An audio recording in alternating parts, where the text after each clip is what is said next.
IB ഉദ്യോഗസ്ഥയുടെ മരണത്തിന് പിന്നാലെ ഒളിവിൽ പോയ പ്രതി സുകാന്ത് സുരേഷിന്റെ എടപ്പാൾ പട്ടാമ്പി റോഡിൽ അടഞ്ഞുകിടക്കുന്ന വീട്ടിലെത്തി പോലീസ് പരിശോധന നടത്തി. പേട്ട പോലീസും ചങ്ങരംകുളം പോലീസും സംയുക്തമായാണ് പരിശോധന നടത്തിയത്.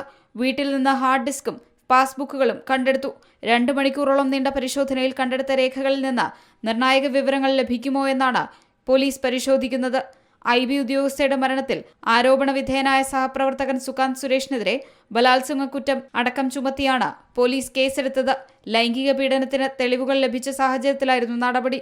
മാർച്ച് 24-നാണ് തിരുവനന്തപുരം വിമാനത്താവളത്തിൽ നിന്നും ജോലി കഴിഞ്ഞ് പുറത്തിറങ്ങിയ IB ഉദ്യോഗസ്ഥയെ മരിച്ച നിലയിൽ കണ്ടെത്തിയത്.